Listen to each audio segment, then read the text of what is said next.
My name is Eleanor Whitlock, and for 35 years, my son believed I was just a tired office clerk living a modest life. But what he never knew was that I signed million-dollar contracts every week. When his wealthy in-laws invited me to dinner, I decided to play the part they expected, a poor, fragile mother. The moment I walked into that restaurant, I saw the look of pity, of judgment, of superiority. They thought they could buy my silence for $700 a month.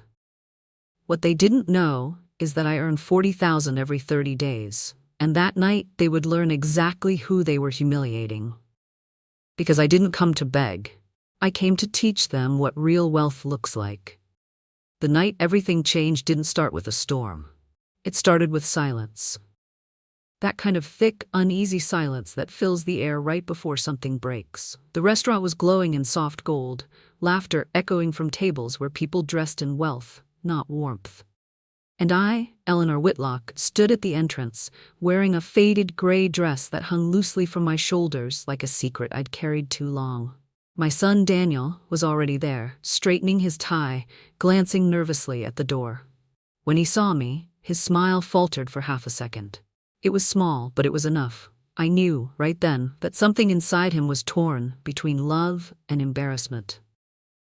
For 35 years, Daniel thought I was just an ordinary woman, a tired office worker with coffee-stained hands and a worn-out purse.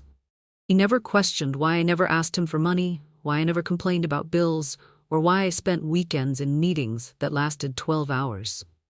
He saw a modest mother. He never saw the woman behind the glass walls of a high-rise, signing contracts worth more than his annual salary. That was my choice. My silence was deliberate, a kind of armor, because I wanted him to learn to climb, not to inherit my ladder.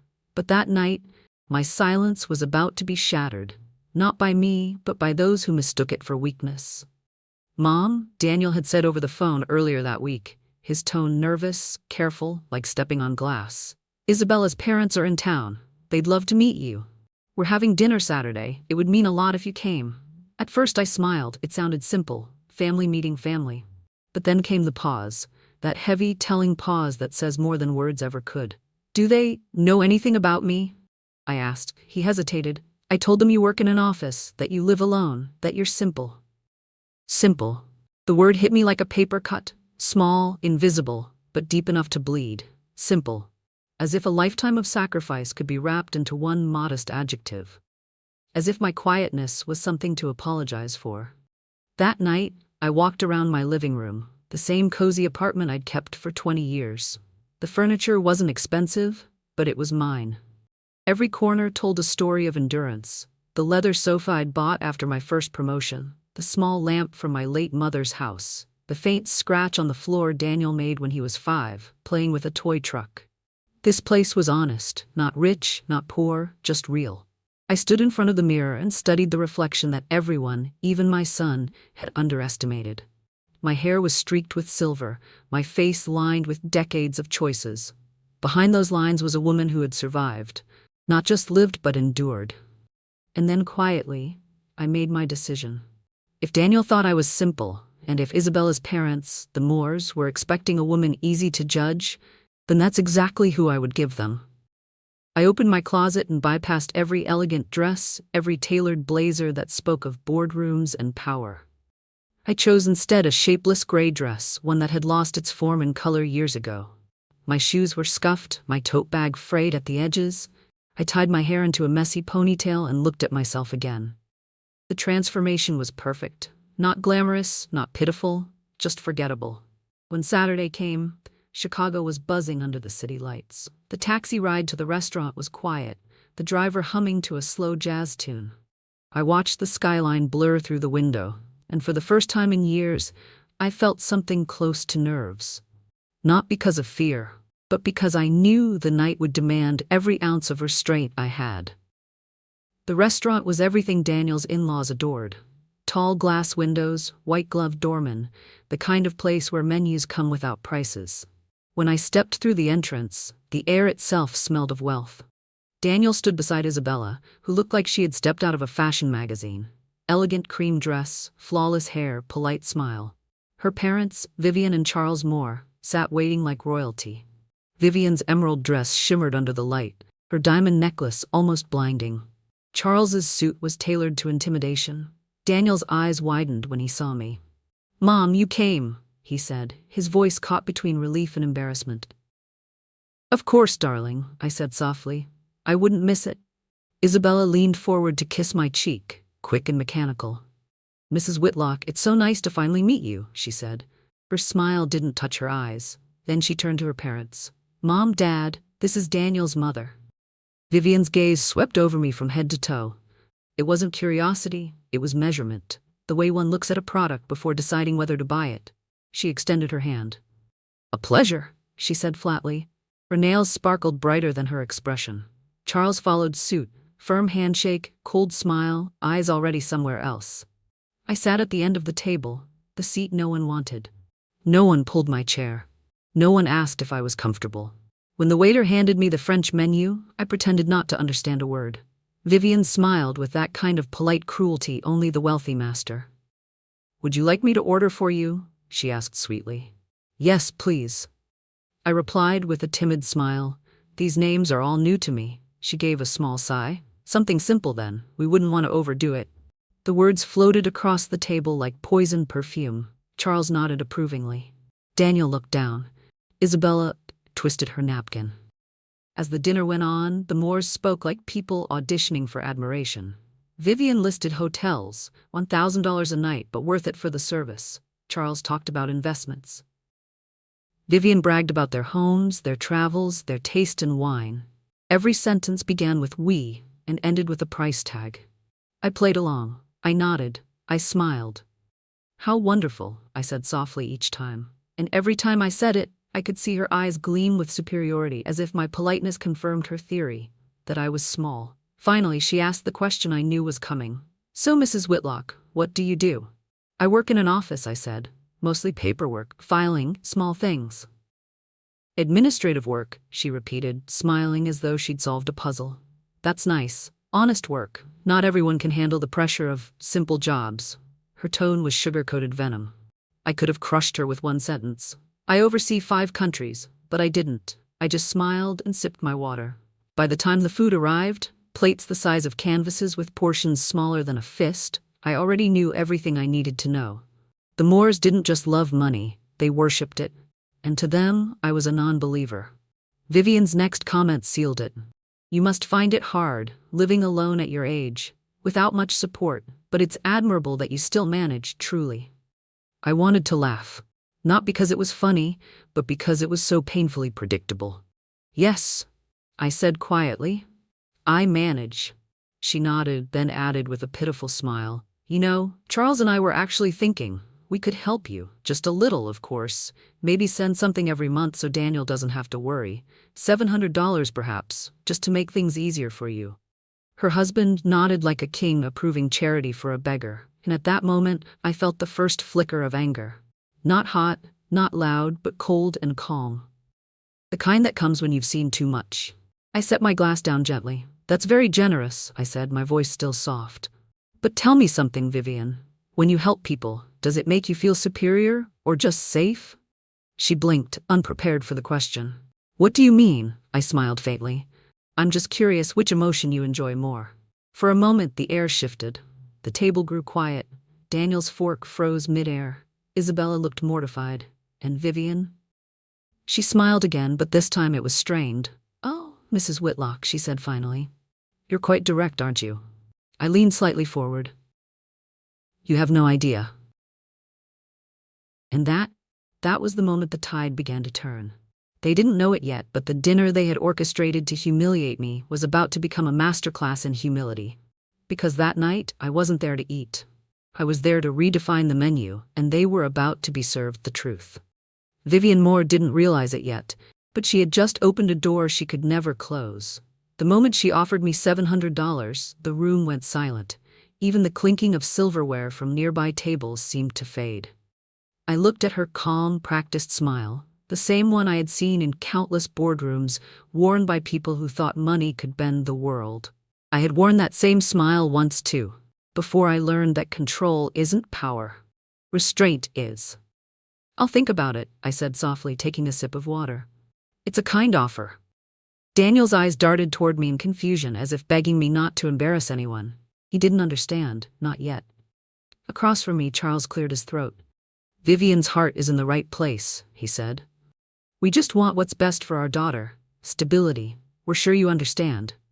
I nodded, keeping my voice gentle. Of course, every parent wants that.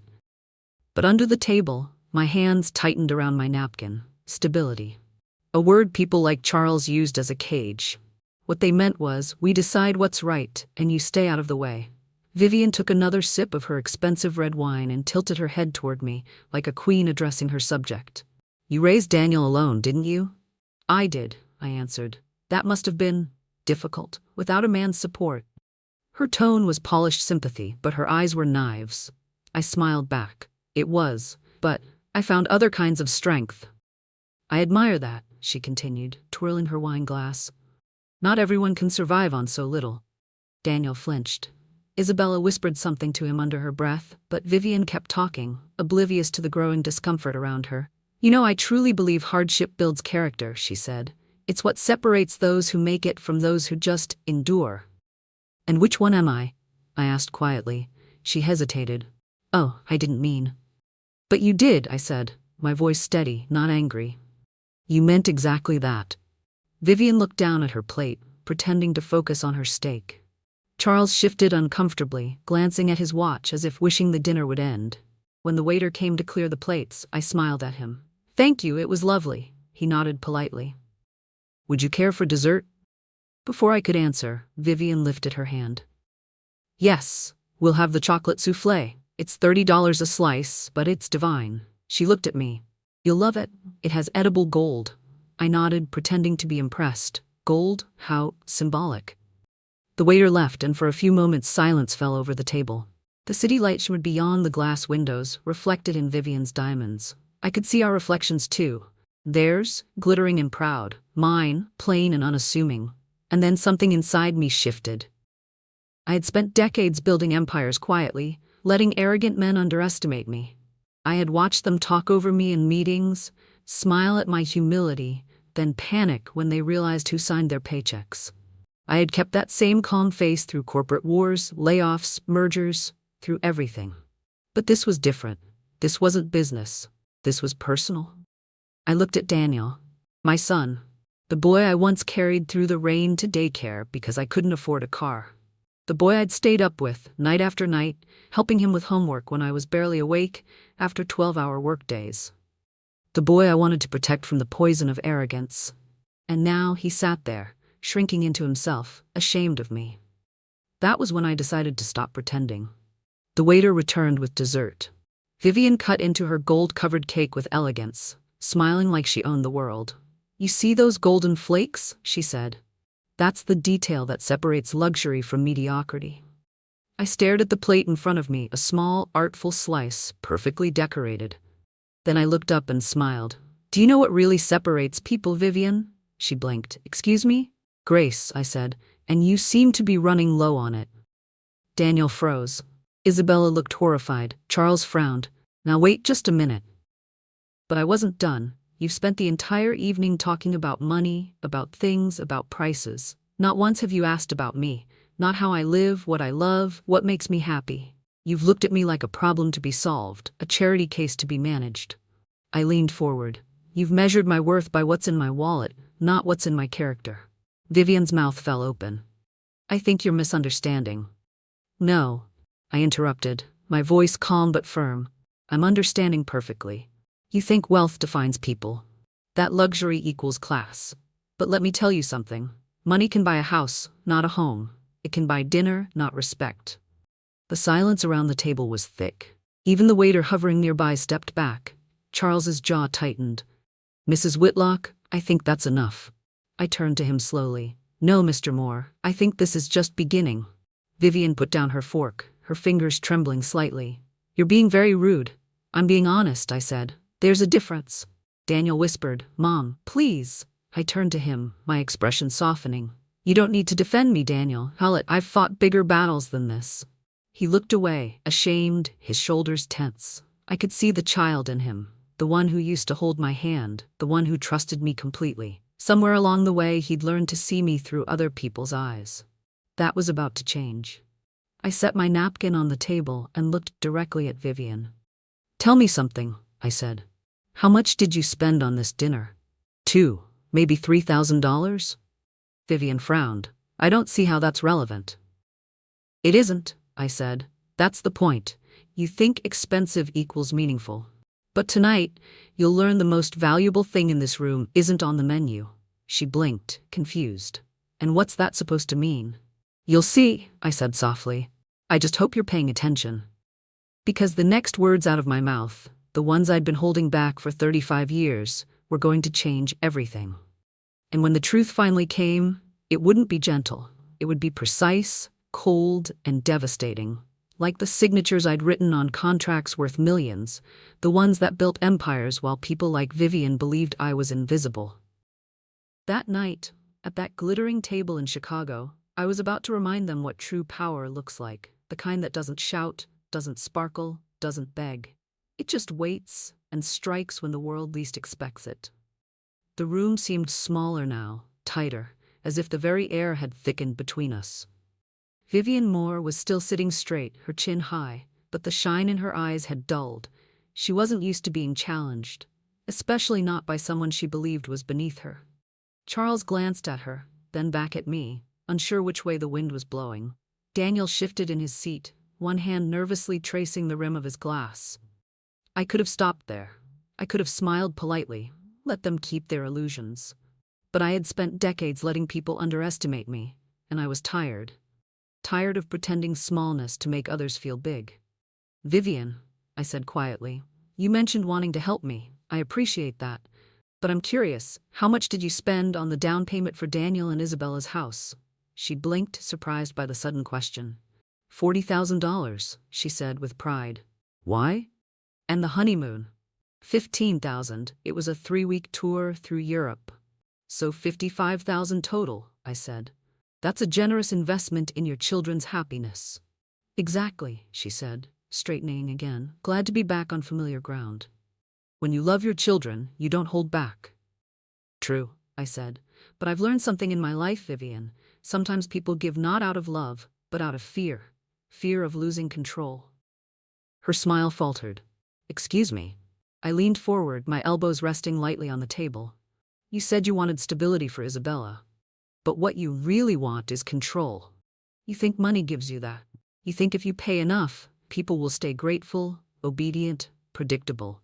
That's not stability, Vivian. That's ownership." The color drained from her face. Charles started to speak, but I didn't give him the chance. "Let me ask you something else," I continued. "How much would you pay for respect? How much for dignity? Because tonight you've been trying to buy mine for $700 a month." "You're twisting my words," she said sharply, her voice shaking. "No," I replied softly, "I'm just repeating them." The waiter arrived with the check, hesitant, unsure whether to interrupt. "Whenever you're ready," he murmured. Charles reached for his wallet, desperate to regain control. He slid a gold credit card onto the tray and forced a smile. "Let's take care of this, shall we?" The waiter disappeared. The silence that followed was unbearable. Vivian picked it at the edge of her napkin, avoiding my eyes.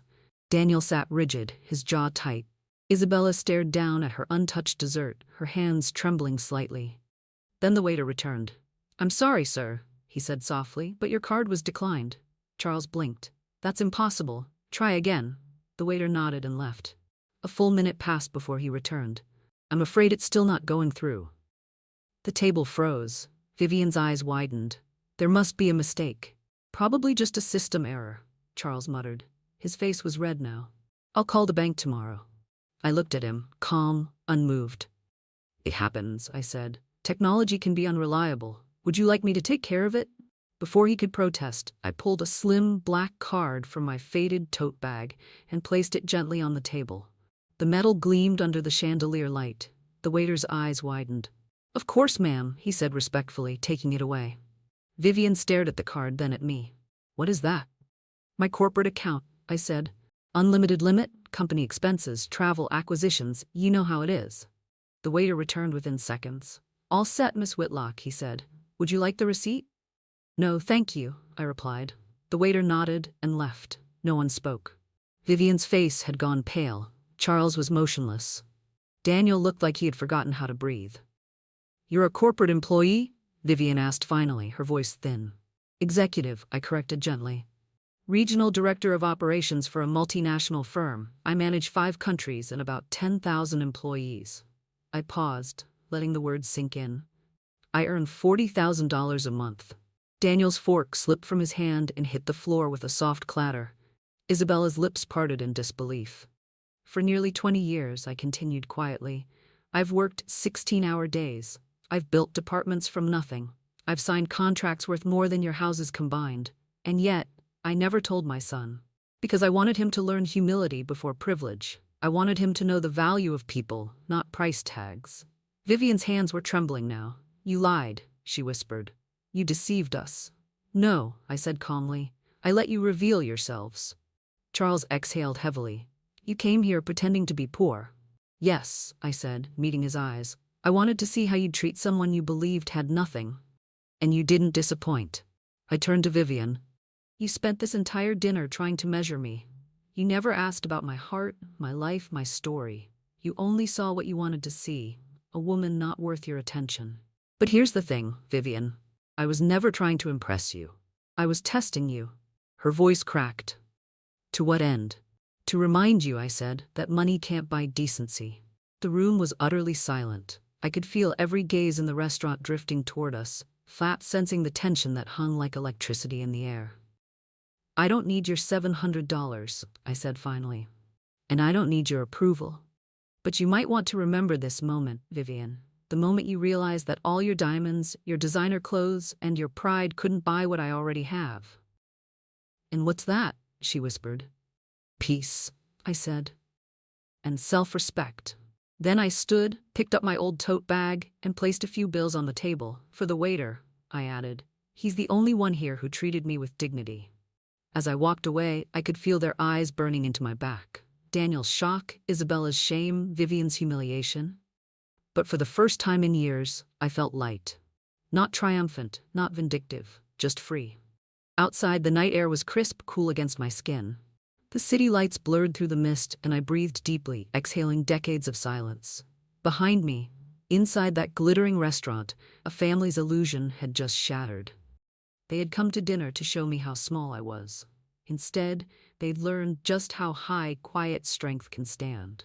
Outside the restaurant, the night was alive with the hum of Chicago, laughter spilling from bars, car lights flickering like restless stars. I stood on the sidewalk for a moment, my heart still pounding, my reflection trembling faintly on the glass door I'd just walked through. Behind that door sat the wreckage of a dinner that had begun as an act of humiliation and ended as a reckoning. The cool wind swept across my face, lifting the gray strands of my hair. I wasn't angry anymore. I wasn't even triumphant. There was only a deep, quiet relief, the kind that comes when the truth finally finds its voice. "Mom." Daniel's voice broke through the noise behind me. He hurried out of the restaurant, his suit jacket unbuttoned, his face pale with confusion. "Mom, wait, please." I turned to him. For a second, he looked like the boy he used to be, eyes wide, trembling between guilt and awe.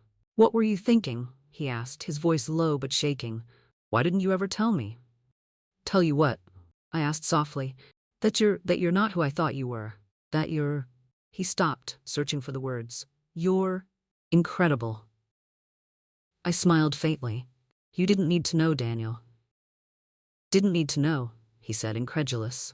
"Mom, I thought you were struggling. I offered to help you with bills last year, and you just smiled and said I'm fine. All this time, you were living like this was all you had." "I was," I said quietly, "because what I had was enough." He ran a hand through his hair, frustration mixing with awe. "Why hide it? Why let me think you were just ordinary?" "Because I wanted you to learn what ordinary people know," I said. "How to work, how to fall and get back up, how to be kind, even when you have nothing. Those are lessons money erases, Daniel." He took a deep breath, his shoulders slumping. "I'm sorry. For tonight, for everything. I didn't know they'd treat you like that. I swear, I didn't." I reached out and touched his arm. "You don't have to apologize for them, but you do need to see them for who they are, because love without truth isn't love. It's denial." He nodded slowly, tears glinting in his eyes. You're right. A taxi pulled up at the curb. I gestured toward it. You should go back to Isabella. She'll need you tonight. He hesitated. Are you sure? I'm sure, I said. I've had my dinner, now it's your turn to digest. That made him smile, faintly, the kind of smile that says I understand, even if it hurts. I opened the taxi door and got in. He watched as the car pulled away. Through the window, his figure grew smaller until it disappeared into the glittering lights. Inside the taxi, it was quiet. Just the faint jazz hum of the radio and the soft rhythm of the tires against wet pavement. The driver, a man in his 60s with gray hair and kind eyes, glanced at me through the mirror. Rough night? He asked gently. I smiled without looking up. Something like that. He nodded. You've got that look. What look? The look of someone who finally said something they've been holding back for years, he said. I've been driving long enough to recognize it. I laughed quietly. You're observant. He shrugged. You learn things in this job. You learn to read faces. People lie with their mouths, not their eyes. I looked at him in the mirror. Do you believe in truth? I believe in honesty, he said. Truth changes. Honesty doesn't. It's saying what you feel, even when it costs you something. I stared out the window as city lights streaked by. It cost me a lot tonight.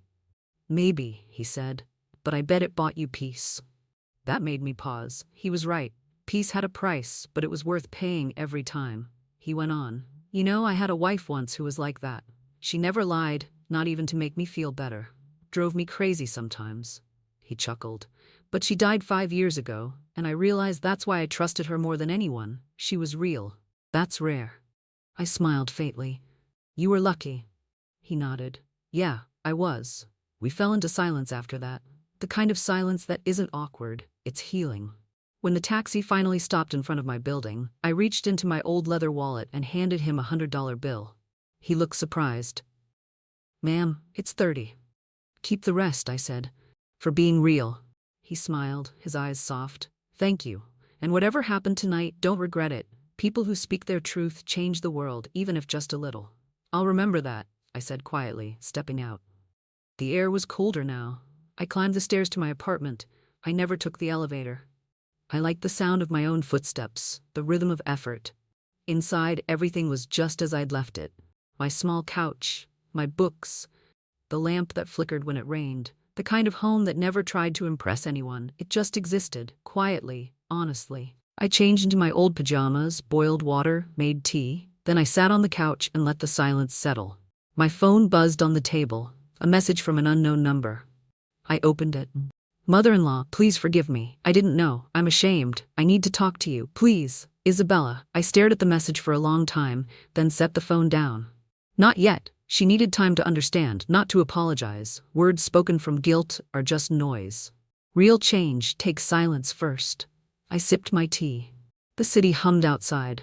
I turned off the lights and let the quiet swallow me. When morning came, I woke early as always. Decades of discipline don't fade overnight. The sun was soft through the window, painting the walls gold. I brewed coffee and sat by the window, watching the city stretch awake. Vendors setting up their carts, children running, people who had no idea that somewhere in this same city, a small family dinner had just changed 3 lives forever. Later, I went for a walk. The park was alive, joggers, strollers, pigeons pecking at crumbs. I sat on a bench and just watched life move. Beautiful morning, a voice said beside me. I turned. An elderly woman, small and fragile-looking, holding a paper bag of bread. She smiled at me, her face full of lines, not from worry but from laughter. It is, I said. She began scattering crumbs for the pigeons. I come here every Sunday. It reminds me that peace is free. That's a nice thought, I said. She chuckled. It's not a thought, dear. It's survival. You spend a lifetime chasing things that glitter, and one day you wake up and realize you can't eat gold and you can't sleep on pride. I smiled. You sound wise. She shrugged. 82 years of mistakes. That's all wisdom is. We sat in silence for a while watching the birds. She broke another piece of bread and said, You see them? Some have bright feathers, some dull, some fat, some skinny, but they all eat from the same ground. They don't fight over who's prettier, they just live. Humans could learn a lot from pigeons. I laughed softly. You're right. She turned to me, eyes clear and sharp. You look like a woman who's seen too much and said too little. I tilted my head. Maybe I finally said enough. Good, she said. Keep saying it. The world needs more women like that, quiet for too long, finally roaring. When she stood to leave, she patted my hand. Remember, darling, when you die, no one remembers your jewelry. They remember your kindness. That's the only inheritance worth leaving. She walked away slowly, her figure blending into the sunlight. I sat there for a long time, the breeze brushing against my face, feeling something like healing. 3 days later, the doorbell rang. I already knew who it was. When I opened the door, Isabella stood there. No makeup, simple clothes. Her eyes swollen, her voice trembling. Can I come in? I nodded and stepped aside. She sat on the couch, looking around as if seeing my home for the first time, not through her parents' eyes, but through her own. I came to apologize, she said finally. Not just for that night, for all of it, for being blind. I didn't say anything. I just let her speak. My parents weren't always rich, she continued. They grew up poor, really poor. They promised themselves they'd never go back there, and somewhere along the way, money became safety. They taught me that love means providing, controlling, buying security. I believed them. I let them shape me. She swallowed hard. But that night, when you looked at my mother and told her money can't buy decency, something broke inside me. Because I realized you were talking to me too. Tears slipped down her cheeks. I've been living to impress people who will never be impressed. I've been measuring worth in numbers, not in truth, and I'm tired. I leaned back watching her. What do you want, Isabella? She wiped her tears. To change, to be someone Daniel can respect, not because of my last name, but because of who I am. I want to be like you, strong, silent, real. I smiled faintly. That takes time. I'll learn, she said, if you'll let me. I nodded. Then start with this. Stop apologizing for who you used to be. Learn from it. Grow from it. That's what strength is. She nodded, her face wet but peaceful. I will. Before she left, she hugged me, not the shallow hug of politeness, but one that trembled with truth. Thank you, she whispered. After she left, I stood by the window for a long time, watching her walk away. The city lights flickered on again as evening fell, and I felt something settle inside me. Peace. Real, earned peace. The kind that no fortune, no title, no status could ever buy. I sat down, opened my laptop, and replied to the dozens of unread work emails waiting for me. Meetings, deadlines, corporate noise. But none of it touched me anymore. I had faced the real boardroom, one lined not with glass and steel, but with pride and ego, and I had walked out intact. When my phone buzzed again, it was a message from Daniel. Mom, Isabella told me about your talk. Thank you. For everything. I love you more than I can ever say. I smiled. I love you too, son. Always. I set the phone aside and leaned back. For the first time in years, I didn't feel the weight of pretense. I didn't feel the need to hide behind modesty or power. I had nothing left to prove. Outside my window, Chicago glowed. Restless, alive, indifferent. But somewhere out there, 2 young people were building a different kind of family. One that might never be rich in money, but rich in understanding. And as I turned off the light, a thought passed through my mind, clear and still as the night air. I had spent decades earning wealth. But that night, I finally earned freedom. Weeks passed. The world moved on, as it always does, but something inside me had shifted forever. My days fell back into rhythm. The early coffee, the quiet mornings, the long hours behind glass walls and board meetings filled with power suits and shallow ambition. Yet even there, among men who measured success by digits and deals, I carried a kind of calm that money could never buy. Colleagues noticed. You seem different lately, my assistant Nora said one morning as she handed me the latest quarterly report. Different how? I asked, glancing at the figures. Lighter, she said with a small smile. Like you finally put something down. I smiled. She wasn't wrong. Every so often my phone buzzed. Daniel sending a photo of him and Isabella volunteering at a community center, handing out food, painting walls, teaching kids. I never replied with long words, just a heart emoji or proud of you. That was enough. Words weren't the lesson anymore. Example was, on Fridays I walked home instead of taking the car. Chicago at sunset was a city of stories, people hurrying, laughing, surviving, and every face I passed reminded me that we all carry something unseen. Some carry shame. Others, pride. The wise carry peace.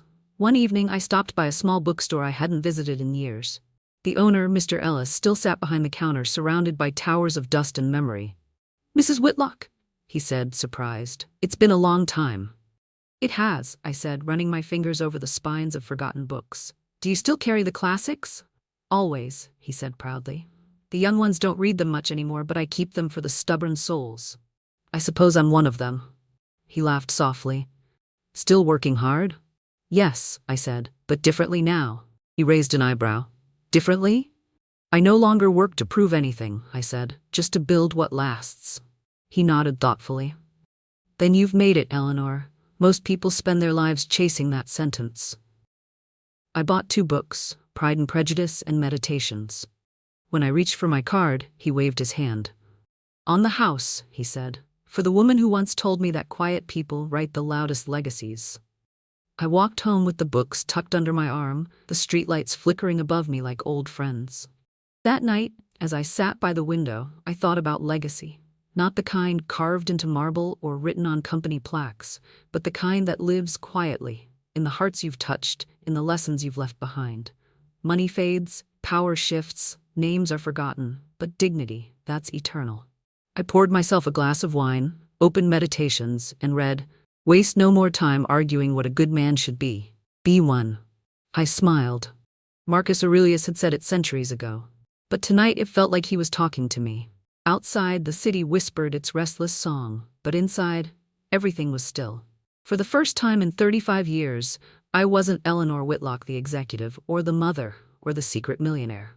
I was just Eleanor, a woman who had lived, endured, and finally learned to be at peace with the sound of her own truth. And in that quiet, I realized, freedom isn't the end of the story. It's the beginning of the life you were always meant to live. 2 years later, the city had changed. Taller, noisier, faster. But on Willow Street, where the old oaks still bowed with age and the morning smelled of rain and bread, life moved gently like an old song that refused to fade. That was where I lived now. Not in my apartment in the heart of Chicago, but in a small brick house with a white fence and a garden that bloomed wild every spring. I had retired 6 months ago. My colleagues threw me a grand farewell party, speeches, flowers, applause. But what I remember most wasn't the noise, it was the quiet after. The moment I stepped outside, looked up at the sky, and realized I didn't owe anyone my time anymore. I spent the first months learning how to live slowly, to bake bread, to water plants, to talk to neighbors whose names I'd never known. I planted roses, and every morning I'd talk to them, not because they listened, but because they reminded me that beauty grows best in stillness. Daniel and Isabella visited every Sunday. They brought laughter, stories, and sometimes chaos, the kind that fills a house with warmth. Their daughter, little Grace, was 2 now.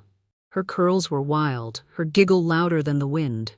She'd sit on my lap, clutching my necklace, and ask, "Grandma, what do you do all day?" And I'd smile and say, "I grow peace." She'd nod seriously, not understanding but believing me anyway. Isabella had changed the most.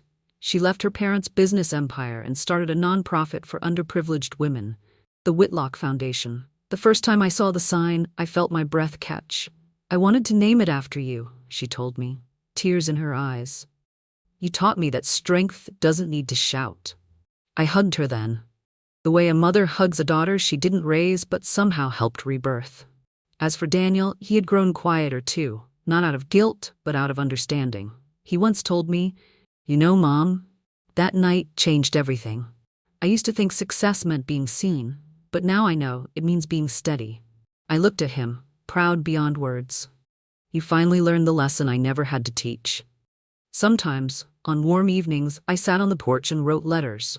Not emails, not reports, but letters. To no one in particular. Letters to the woman I used to be. "Dear Eleanor, you were brave when no one was watching. You built towers in silence. You loved without asking for applause. You carried storms and never broke. I hope you finally see it now. You were never simple. You were sacred." When I finished, I'd fold the letters and keep them in a wooden box. Next to my old office badge, a photo of Daniel as a boy and the gray dress I wore that night. The dress that had once been a disguise had become a relic. A reminder that sometimes, humility isn't weakness, it's the sharpest form of strength. One evening as the sun dipped low, Isabella and Daniel joined me on the porch. Grace ran in circles chasing fireflies. The air was soft, golden. Isabella looked at me and said, "You know, Mom, Grace will grow up hearing your story. I'll make sure she does." I laughed gently. "Don't make me sound like a hero." "You are," Daniel said quietly. "You just didn't need a crown." I looked at them, my son, my daughter, my legacy, and felt something deep and still inside me. For years I had built wealth. Now I was building roots. As the first stars appeared, Grace climbed into my lap, sleepy-eyed. "Grandma," she whispered, "are you rich?" I smiled, brushing a curl from her forehead. "Yes, darling," I said. "Very rich." "Where's your money?" she murmured, half asleep. "In here," I whispered, pressing her small hand to my heart. "And in you." She smiled and drifted into dreams. And as I held her, I realized the truest fortune I'd ever earned wasn't written in contracts or stored in accounts. It was written in laughter, in lessons, in love. The night deepened. The crickets sang. The wind rustled the roses. And in the quiet house on Willow Street, a once hidden woman finally rested. Not because she was tired, but because she was whole.